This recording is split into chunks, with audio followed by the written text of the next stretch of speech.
I mean, when you're starting anything from a business to a new project that's like a larger project, nothing happens immediately. And typically you see the fruits of labor after, working at it for quite a while, and just remaining positive during that whole process, I think makes a huge difference.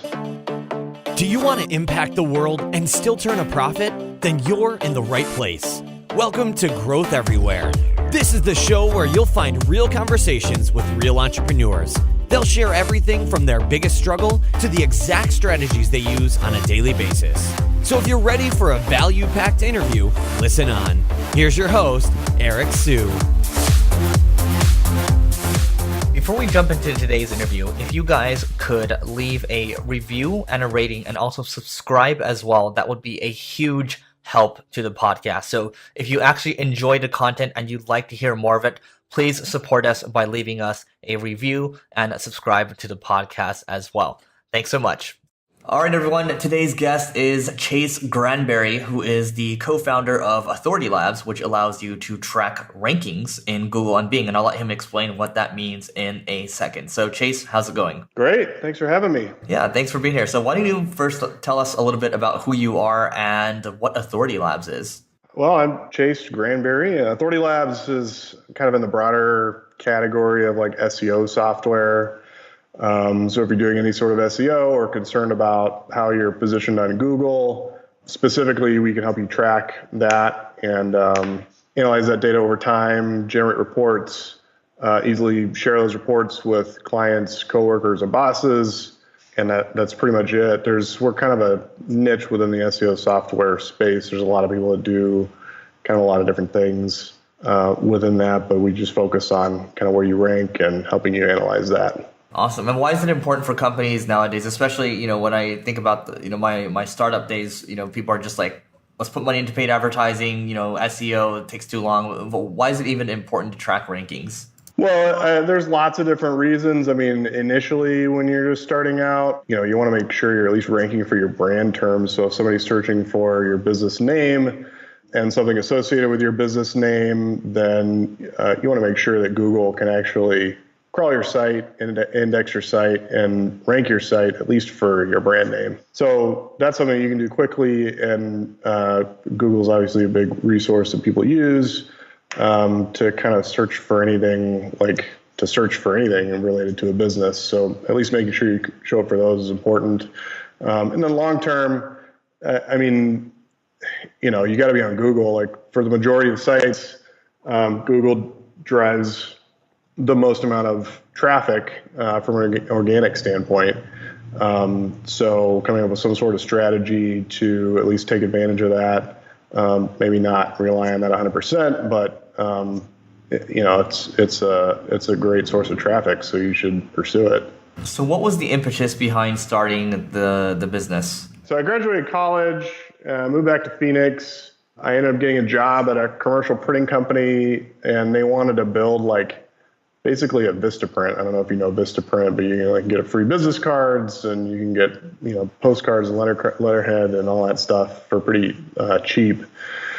And they saw that it was like a large company. I mean, I think at the time they were doing like $100 million a year, and this printing company, was doing probably $20 million a year, but it was all high end, and they wanted to kind of see about getting into the low end market. And so anyways, I built an e-commerce site for them that, or at least I directed the building of an e-commerce site for them to actually sell postcards and letterheads and take uploads and price everything out dynamically, and then actually figure out how to get that through the shop affordably and with some good margins. But that kind of wasn't going anywhere for various reasons. So then I went and started, I did some ad sales for an ad network, did that for about a year, closed about, first year, probably $500,000 in business for this guy. This is like my first kind of actual sales gig. So I was like, if I'm selling for this guy, I think I could sell something for myself. Tried to do anything, internet consulting, build a website, send an email campaign, basically anything somebody would pay me for, I would help them get done. And then I had some people interested in SEO. So I started learning more about that and looking for tools out there to help me do my job. And there just weren't really any. that were any good. And right around that time, I was doing that. I met a couple devs that wanted to partner on a project for equity. So, initially I just wanted to figure out where my clients were ranking and send them a report. Still to this day, honestly, really kind of what Authority Labs does. So yeah, that's pretty much it. Just a need that I talk about like some of the numbers around the business right now. So, what do revenues look like, and what are some other, you could talk about number of customers too, right? Yeah, we do about 3 million a year. We're thousands of customers. There's only 4 full-time employees. We have a few contractors. So it's a solid business. It's completely bootstrapped. These guys that have a little bit that initially built the beta have a little bit of equity still, but that's about it.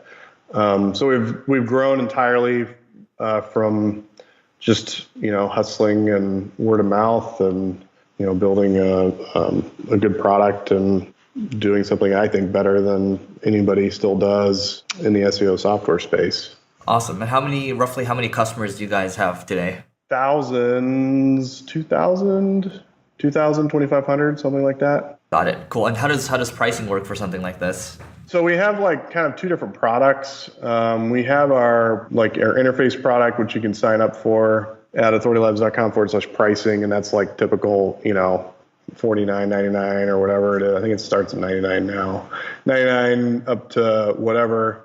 And then we have and that just depends on how much, how many keywords you're tracking and domains. And then we have another product that's essentially like a data feed, just straight API usage based product, and essentially 99 cents per thousand.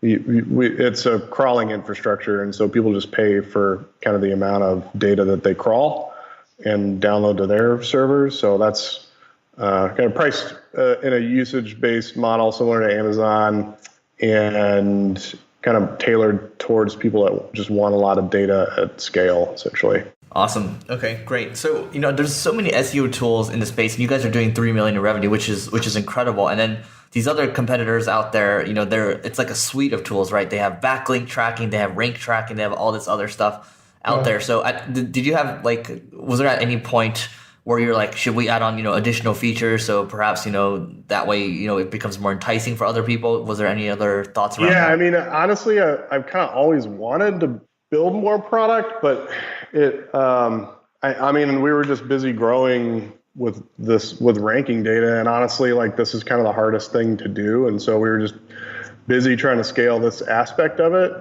We just didn't really have time to build anything else out. is what it kind of comes down to. I mean, things are kind of settling down a little bit and stabilizing, and so we're kind of now just getting to that point, being able to kind of invest in some new product, and so I'm excited about that. But yeah, it's interesting because I mean we're like you said, all these other SEO software suites kind of are a bunch of different things into one. We found that people will pay for us and, somebody like Moz, or us and in the enterprise space, somebody like Conductor, just because they like the way that we do ranking data and account organization and the reports and stuff like that. So people are willing to pay for that. I don't think that this side of the product is necessarily prioritized enough in those suites because people really like this data, and we've kind of shown that, I guess. Yeah. So personally, for me, I mean, I there's a bunch of SEO tools that I use, but I love Authority Labs because it's just focused on rankings, and I can discover other kinds of pages or keywords that I should probably be tracking, but I'm not tracking. And these other tools don't really allow me to do it in such a easy way.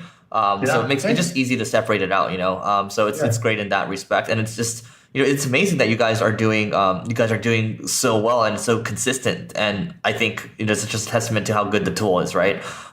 So how did you guys go about acquiring your first, let's just say 500 paying customers? When we first launched the beta, you could add credit card info, but we wouldn't actually charge your credit card automatically. I would probably for the first 6 months or year, I was actually manually going into Braintree and like charging everybody according to what plan they had, and keeping a big spreadsheet of like which cards failed, which didn't, who needed to re-add crack. It was kind of funny, and the initial beta was pretty like bad, but I just it was really a straight sales deal. I mean, I had a product that I could get in front of people, and it was almost just kind of like a proof of concept. And initially I used LinkedIn a lot. So I think I started Authority Labs like 8 years ago. So back then you could send somebody a direct message on LinkedIn if you were simply just like a part of like in the same group as they are. So I'd find somebody that I'd want to message, and then I'd join a group that they were in, and then I could basically direct message them and get an email into their inbox right away. So I did that a lot, and it really was just, I tried, my metric was like 50 contacts a day. If I could hit up 50 people either via LinkedIn or email or, even a phone call, I would do it. And within, I think within the first 6 months, we got a pretty large, just straight data deal for like $5,000 a month. And then like, they didn't even care about the interface. They just wanted like big CSVs of a lot of ranking data. So we landed that, and then just to kind of use that revenue to keep going essentially and build it up. Sounds like a lot of hand-to-hand combat initially, right? Because it sounds like you have a pretty robust sales background. I mean, anything I could do. I mean, I knew I had something people would pay for if I got it in front of enough of those people. And so that was just it. And again, it was bootstrapped. I didn't have any money to do anything. And so it was literally just like, what can I do, that has the most impact? And for me, it was, just straight sales. Cool, man. And what's working for you guys nowadays in terms of customer acquisition? It's mostly word of mouth now. I mean, that's kind of, we're at a little bit of an inflection point. Like, we grew a lot in the first few years, and growth has kind of slowed. And that tends to happen as you get larger, and if your churn rate stays the same, like, the larger you are, even if your churn rate's a couple percent, that number becomes larger and larger. And we didn't really scale like the sales and marketing side of things probably like we should have. So things have kind of like stabilized a bit, so now we're kind of taking a look at building some more product so we can have something else to take to our current customer base, and also something else to kind of get everybody excited about. And then just try and go from there and try and get back to like my sales roots, I guess you could say. But so it's mostly inbound right now. I mean, it's all, we do some stuff on the blog, kind of works, but honestly. What kind of stuff on the blog? So we have a blog. Some of our more technical posts have really worked well. So like if we do some sort of like we did I think last year we did a big analysis on like title tags in the SERPs and what Google is actually, like how long they are essentially on average across like 100,000 keywords, I think it was. And that did really well.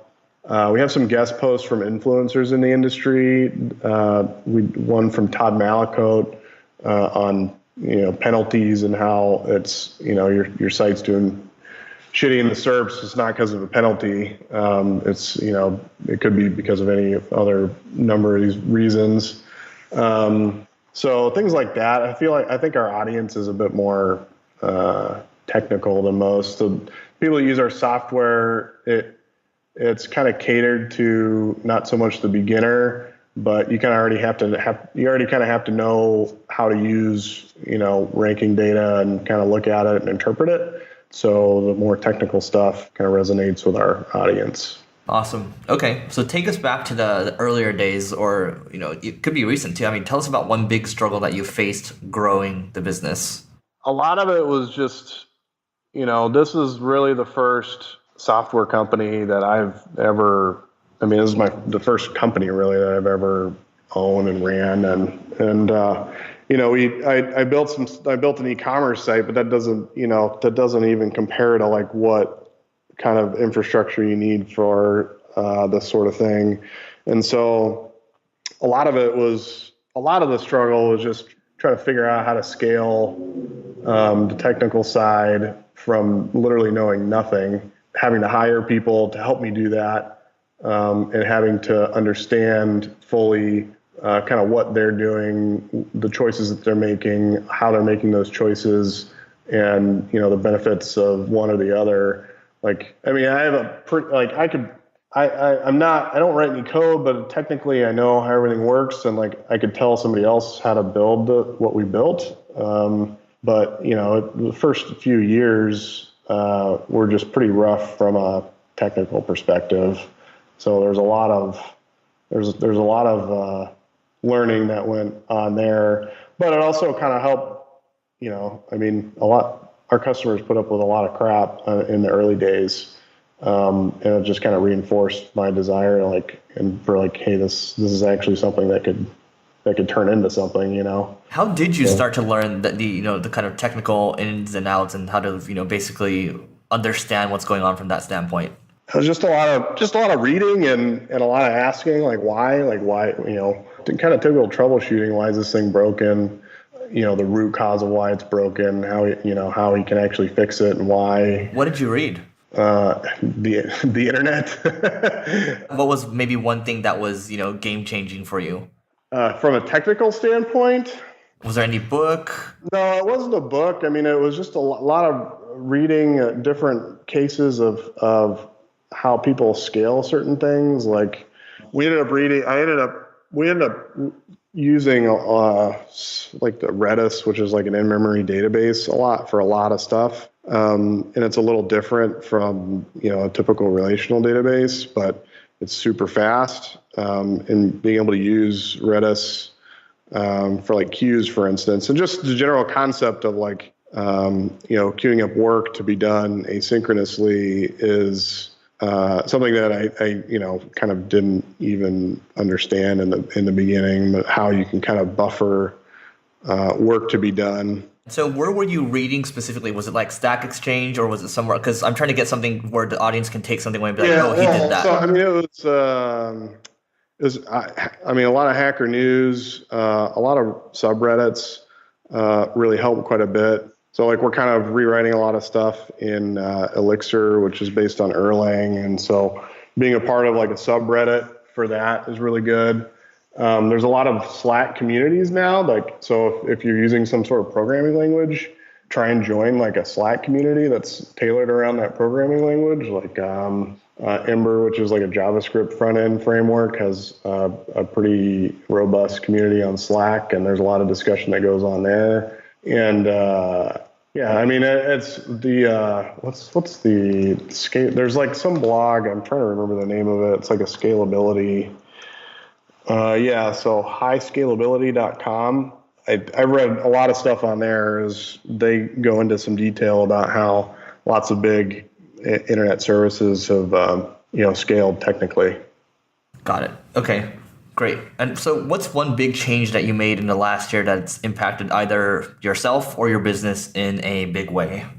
I mean, in the last year, I think we really intently have started focusing on building some new stuff, and things kind of finally got stabilized on the infrastructure side. Has finally started to we put a lot of investment in making things stable, and so that we can we don't have a lot of VC money to go do a bunch of R&D and build all this new stuff, so we have to self-fund that. And so making what we currently have, bomb-proof is important, so that we can get some solid dev time on new stuff. So that's, I think, been big for us, and will be big for us.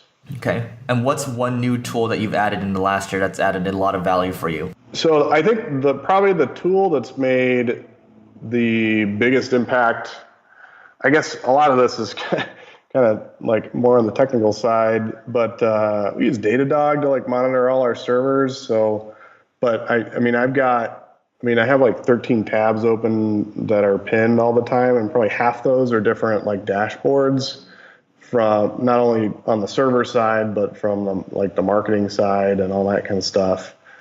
But Datadog is a great tool that it really allows me to see like what is happening on the infrastructure side of things and make sure that our users are having a good time using our software. And final question for you. What's one must-read book you'd recommend to everyone? The book that's probably had the biggest impact is like The Power of Positive Thinking by Norman Vincent. I don't know. I just really believe in the ability for you to affect your future if you are, intently are positive about it and think that things are gonna, I mean, obviously you have to back that up with action, but just remaining positive about situations has had a big effect on my life, essentially. Great. Do you have an example of that? Well, kind of an anecdotal example. Well, it's a little bit silly, but typically when I go driving into a parking lot, if I focus on finding a good parking spot, probably 80 to 90% of the time I find one that's up front. And I've done it with people in the car before. It's kind of interesting. But I mean, a more practical example is just, when you're starting anything from a business to a new project that's like a larger project, nothing happens immediately. And typically you see the fruits of labor after, working at it for quite a while, and just remaining positive during that whole process, I think makes a huge difference. Great. Love it. We'll add it to the show notes. So, Chase, this has been great. What's the best way for people to find you online? I'm on Twitter at Chasers, and that's probably the best way. I'm on Facebook, too. I'm happy to take friends there. But Twitter's probably the best way to kind of catch me online. Awesome. Chase, thanks so much for doing this. Yeah, thanks, Eric. Appreciate it. Thanks for listening to this episode of Growth Everywhere. If you loved what you heard, be sure to head back to growtheverywhere.com for today's show notes and a ton of additional resources. But before you go, hit the subscribe button to avoid missing out on next week's value-packed interview. Enjoy the rest of your week, and remember to take action and continue growing.